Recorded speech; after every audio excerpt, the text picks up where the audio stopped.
Oh, it just got good.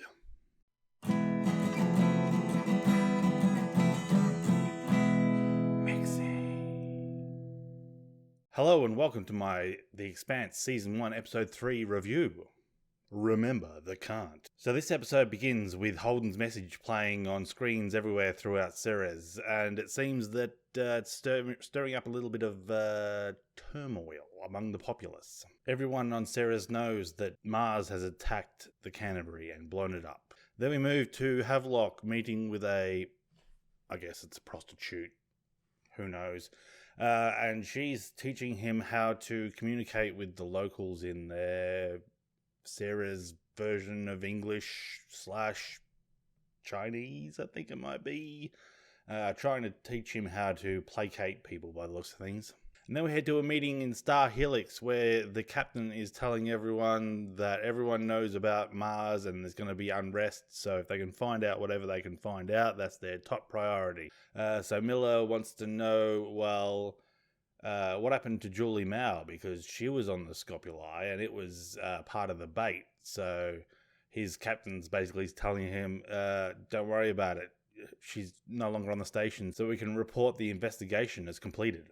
Then Holden, Burton, Garvey, Nagata, and Kamal are on the Donnager, and they're all getting scanned by security, it seems. And Kamal's ID chip sets off some sort of a sensor and it rings a bell. So there's something different about him. His ID doesn't seem to be the same as everyone else's. And then we shuffle off back to Earth, where Avasarala is having a meeting to discuss what happened with the Holden's message.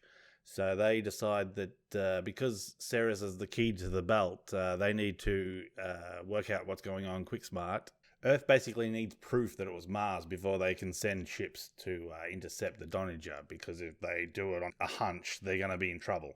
And they know that Holden's ex-Navy and that he got discharged, so he has a bad record. So is he really trustworthy? Avasarala then meets up with an ambassador to Mars, whose name is Franck, and she says to him, why don't you bring your husband over for a meal and we can talk about things. So then the civilians on Ceres are starting to get a little bit restless. They start chanting, remember the Cant, remember the Cant, and spray painting it on the walls and stuff. So things aren't looking good for the people on Ceres. And then from out of nowhere, a Mormon appears in his white shirt and his black tie, and he's like, hey, we have a comedy gig going on once a week. Like, why don't you come tonight?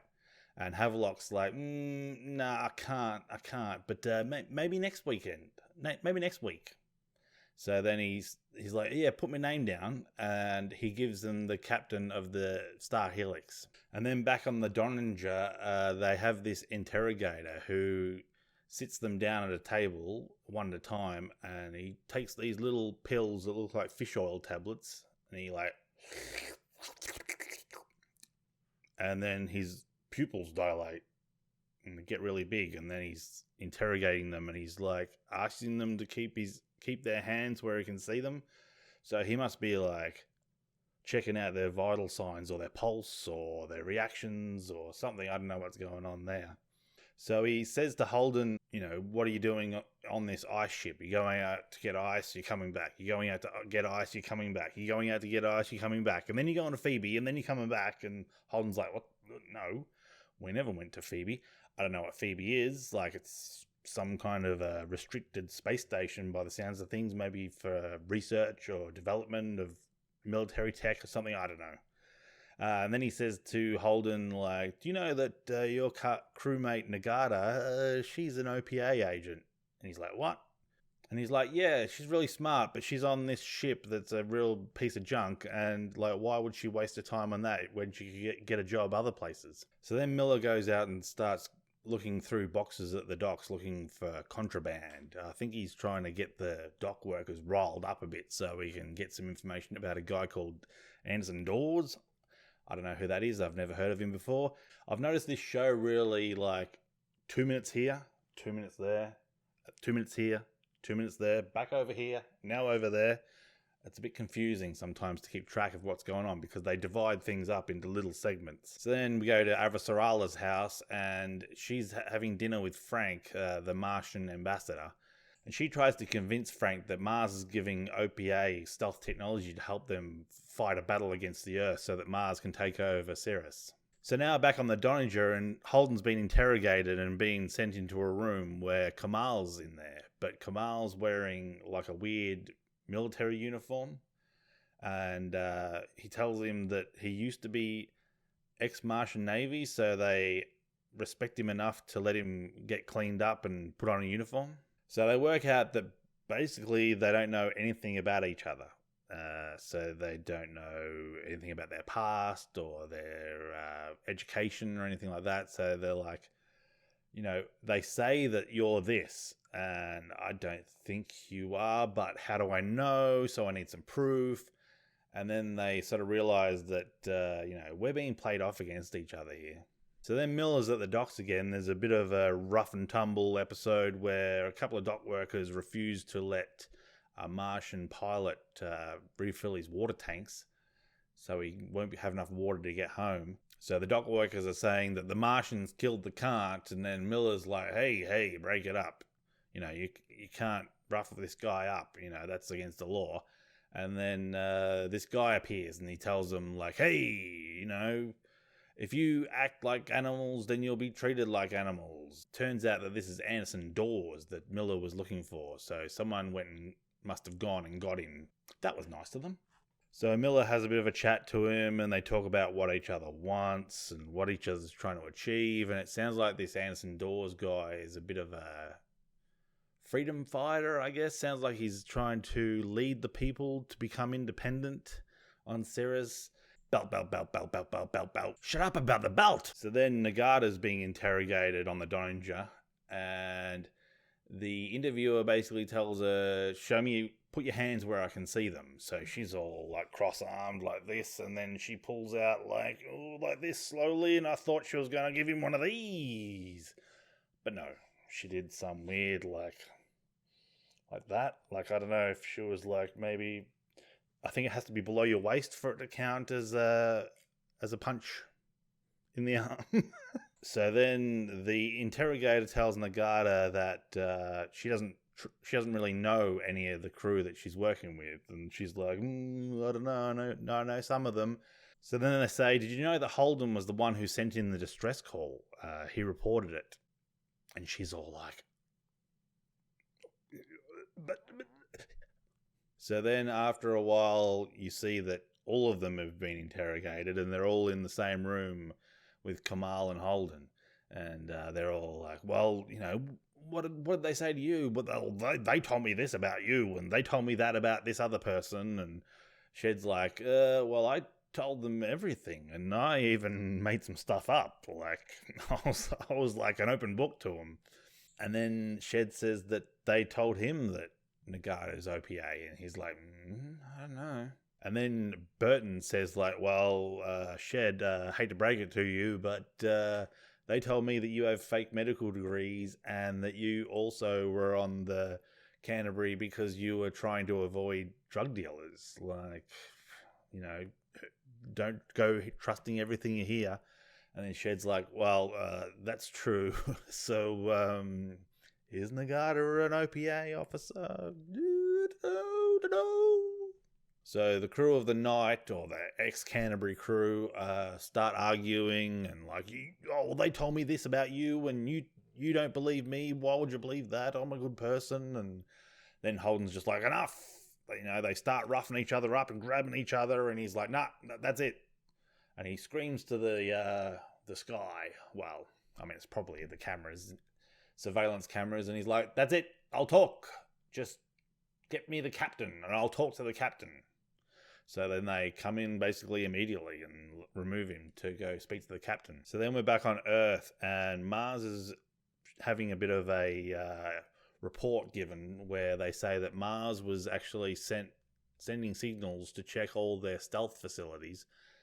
And they noticed that they sent him to a couple of extra facilities. I think it was 9 instead of 6. So they were like, they got 3 extra stealth facilities. That's interesting. And then Avasarala's like, wait a minute. If they knew that the OPA had this stealth technology, they wouldn't be checking up on its whereabouts. What they're doing is they're checking to see, has some of our stealth technology been stolen, or has someone given it to someone that we haven't authorized? And then Avasarala says that she fed Franck the information about Mars helping the OPA with some stealth technology because she knew that he would take it to someone and tell them, like, hey, are you guys, like, giving the OPA stealth technology? Like, I don't believe it, but, like, someone's saying it, so can you say it to my face that you're not giving the OPA stealth technology? So now that the Earth knows that Mars didn't help the OPA with this stealth technology, they're a bit more like, all right, let's just calm down. Everything's going to be fine. We need to work this out sensibly.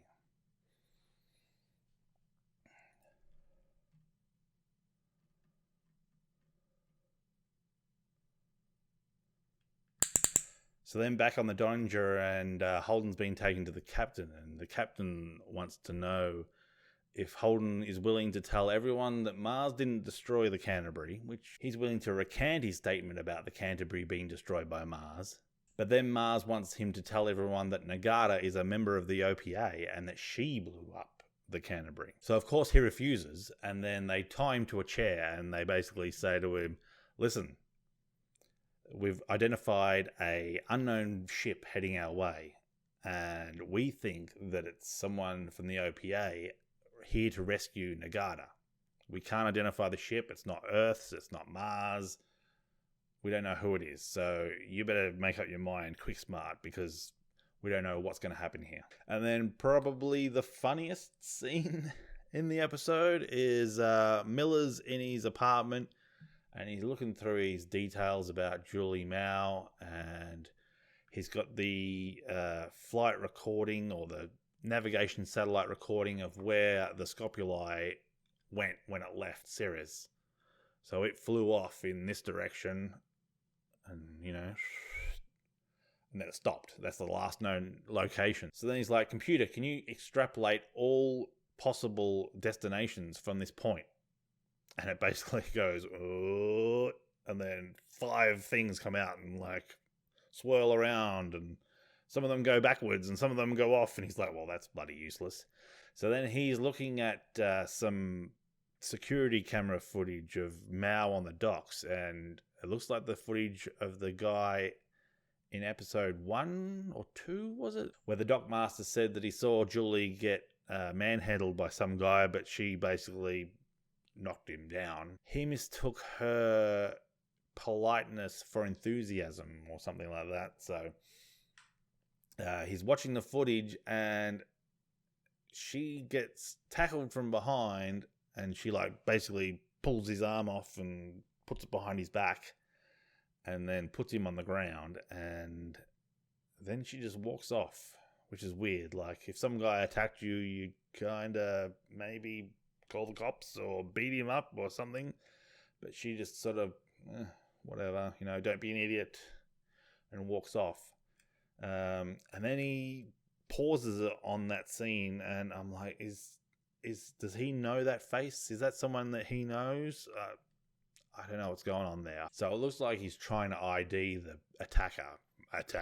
So then we move to the exterior of a recruitment office for Mars, and there's a bit of a riot going on, or a congregation of ne'er-do-wells. So then Star Helix announces that there's a curfew in place as ordered by the governor, and they tell everyone to return to their homes. But Havelock gets report of another outbreak of violence, and he takes off on his own. Like, he's like, you coming? And they're like, we got to look after this. And he's like, fine, I'll go by myself.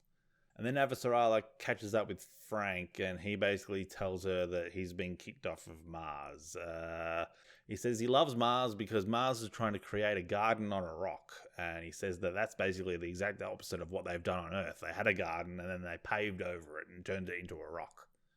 And he says that Mars blames him for revealing the locations of their stealth tech operations, because if he hadn't have come and told them with his fear-mongering, then they wouldn't have actually checked on their locations. And then Franck says to Avasarala that, look, I can't have anything to do with you because you'll do anything to win. And let me tell you, that's kind of the same thing that your dad had, and that's what got him killed. And then the final scene of the episode is Havelock getting surrounded by some hooligans. He's on his own. Bad decision. And then they hold him up against a wall and put some spike thing. Looks like a rock anchor. They used to anchor buildings into the side of rock faces. And they put it to his chest and fire it. And it just drives a spike right through his chest. Or maybe his liver. The weird thing about this scene, though, is that they're filming it. Like one of the people in the background has their camera in their hand, and they're like, "Ooh, let's film this." But then it shows, because they have clear phones, it shows the footage on his phone. The phone footage doesn't really match up. Like, it's a couple of seconds ahead of what's actually being recorded. Weird. I don't get it. Alright, so that's my review of episode 3 of The Expanse. Remember the Cant. So I want to say that this episode is the episode that actually really lifted my interest. I actually want... I'm craving the next episode because I want to see what's happening. The Julie Mao thing with Miller's a bit... But the stuff with the Donnager and Avasarala, that's really kind of piquing my interest and makes me want to watch more. Also, the special effects, like, I had to actually remember that this wasn't, like, real footage. Like, the special effects are so good that I'm like, my mind is in that space. Literally space. And, like, all the sets are great. They have a real weight to them. You don't feel like they're in a cardboard corridor somewhere. It doesn't feel fake at all. The sound design, like the low hum of the ships, just makes it really, really realistic. The acting so far has been good. There's a couple of tiny bits where they've either slurred their speech or mumbled something. Not that I can complain about that. I'm the last person who can complain about slurred speech. But just sometimes it's a bit hard for me to hear. So I've been watching it with subtitles, and that takes away a little bit from my enjoyment. So all in all, I'm giving episode 3 of The Expanse an 8 out of 10. I think it's a very good episode. I'd like to watch it again. I'd show it to my friends and family. So thanks for watching, and I'll be back later. Remember to like, share, comment, subscribe.